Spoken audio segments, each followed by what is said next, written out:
ऐसे पूज्य सोगानी जी का दर्शन तो बहुत छोटा बालक था।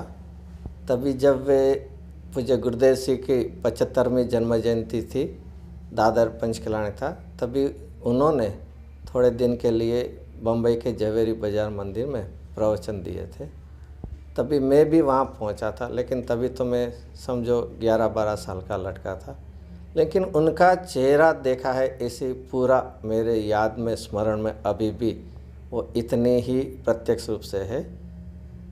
उनके वचन तो बाद में पूज्य गुरुदेव सिंह के हाथ में ये दृष्टि प्रकाश हुआ।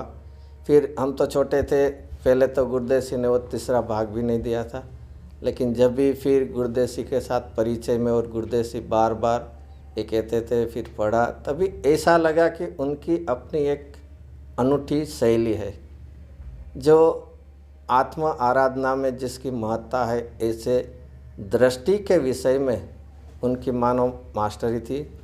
और सही माने पूज्य गुरुदेव सिंह उनके जो बहुत से बोलों में से बार बार दोहराते थे, प्रवचन में, तत्व चर्चा में या निजी बातचीत में। इसमें सबसे पहला तो ये था, करना सो मरना बराबर है। फिर ये भी बहुत पर्याय, मेरा ध्यान करो तो करो, मैं किसका ध्यान करूं। ये वाक्य जब भी आखिर के दिनों में, वर्षों में, महीने में ये बात बहुत बार करके इतनी पर्याय की उपेक्षा होती थी। और ऐसे ही चक्रवर्ती 6 खंड को नहीं साधते हैं, अखंड को साधते हैं, ऐसे ऐसे वाक्य बोलते थे। इससे प्रेरित हो तो पहले अभ्यास भी किया था।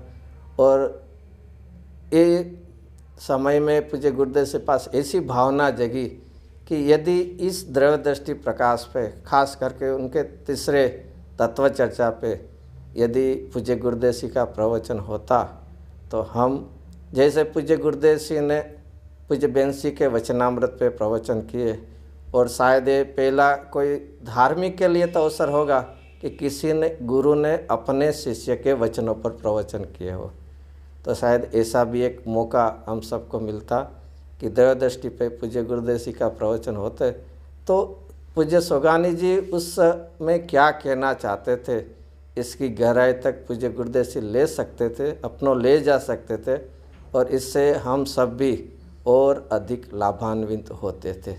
गुरुदेव सिंह ने ऐसे तो बहुत से बोलों का प्रवचनों में ये उसका अर्थ तो किया है, लेकिन एक प्रवचन होता तो उनकी और गहराई तक जाते थे। ऐसे ही सोगानी जी के ये पका पकाया हलवा है, ये सब बात। और ये पूज्य गुरुदेव सिंह की कितनी महानता बनो कि स्वयं अपने शिष्य के लिए कहे कि जब भी हम मुनि दीक्षा लेंगे और नमः सिद्धेभ्य कहेंगे तभी वे सिद्धालय में विराजमान होंगे। तो ऐसी भी सीधे तो अपनी महिमा आती है, पर लेकिन गुरुदेव के द्वारा भी उनकी जब भी महिमा सुनते हैं तो उनकी और अधिक महिमा आती है। और ये द्रव्य दृष्टि का ऐसा कि पहले शब्द तो कोई अपरिणामी शब्द भी सुनने में नहीं आता था। सामान्य रूप से जैसा उन्होंने लिखा है, प्रमाण का लोभ और निश्चयाभास का डर सामान्य रूप से जो तत्वाभ्यास में जाते उसको लगता है। इसलिए इतना अपना एक रूप त्रिकाली परम पारणामिक भाव का वजन नहीं आता है कि दृष्टि उसकी ओर झुके और दृष्टि के बलपूर्वक ज्ञान और सभी परिणति झुके, ऐसा बन नहीं सकता। तो सामान्य तत्व अभ्यास के लिए ये तो बहुत ज़रूरी है। ऐसे प्रकार से मैं समझता हूँ उसके बोलों में द्रव्य दृष्टि का जितना बल है, इसके साथ में विभाव का दुख भी उसने इतना ही बताया। द्रव्यदर्शी प्रकाश में मेरे हिसाब से तो ये 3 मुख्य बिंदु मेरे लिए तो मैं समझ आऊँ कि द्रव्य दृष्टि का तो अलौकिक कोई बल तो है ही, साथ में द्रव्य दृष्टि की सिर्फ भाषा विकल्प की कृत्रिमता नहीं, उन्होंने साथ में शुभ राग में भी भट्टी जैसा दुख कहकर विभाव की कितनी उपेक्षा साथ में रहती है वो भी बताए। एक द्रव्य दृष्टि का विषय सिर्फ चर्चा के लिए नहीं, तर्क के लिए नहीं, विकल्प के लिए नहीं, उसके लिए अनुभूति में उसका विषय है, इसलिए विभाव की इतनी उपेक्षा भी सहज रूप से होती है।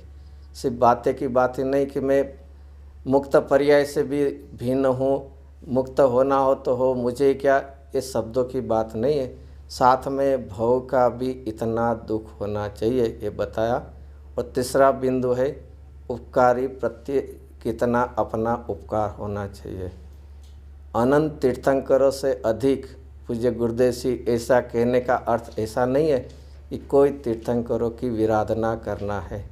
सही मायने में एक प्रत्यक्ष उपकारी का उपकार क्या होता है, जैसे कृपालु देव ने भी जैसा बताया कि सही मायने में इस काल में जब ये साक्षात तीर्थंकर नहीं है, निर्ग्रंथ गुरु या ज्ञानी की भी बहुत न्यूनता रह गई।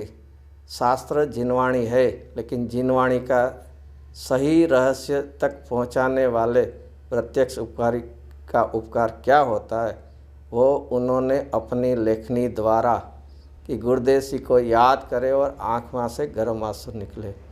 एक कृत्रिमता नहीं है, उसने उस जो लिखते थे तभी आँख में से आंसू गिरता है। तो ये उपकारी, और वो पत्र में भी जो अक्षर है उस पर भी गिरता है। तो ये सही मायने में अंतरंग की भावना है, वो आंसुओं के द्वारा व्यक्त हुई है। तो हम तत्व की बात करते हैं, बड़ी प्रमत्त अप्रमत्त से रहित की बात करते हैं, पर्याय मात्र से भिन्न की बात करते हैं, लेकिन सही मायने में भव का थकान लगी है, भव दुख लगा है। यदि ऐसा नहीं तो सिर्फ बात की बात ही रह जाएगी। तो उनके जीवन में सर्वांग की प्रारंभ दशा कैसी होनी चाहिए। विश्व में अशांति की घुटन किससे हुई, उसमें जैसे किसी को हवा न मिले, ऑक्सीजन न मिले और कैसी दशा होती है। पानी में जो डूबता हुआ है उसको कैसी दशा, ऐसी उसको महसूस हुई घुटन, और उसमें से उन्होंने मार्ग निकाला नहीं, उसके लिए प्रयत्न कितना किया। आर्थिक स्थिति हो या न हो, तत्व अभ्यास के लिए उन्होंने घर में भी नहीं जाते और दुकान से धर्मशाला में रहकर अभ्यास। कोई भी एंगल से आप ले तो सही मायने में पूर्व भूमिका क्या है, अनुभूति की दशा क्या है, अनुभूति का स्वरूप या कहे द्रव्य दृष्टि का स्वरूप, द्रव्य दृष्टि का पुरुषार्थ और द्रव्य दृष्टि का विषय क्या है, सभी सर्वांग बात बताई। तो उनके ये जन्म शताब्दी महोत्सव के उनके चरणों में कोटि कोटि वंदन।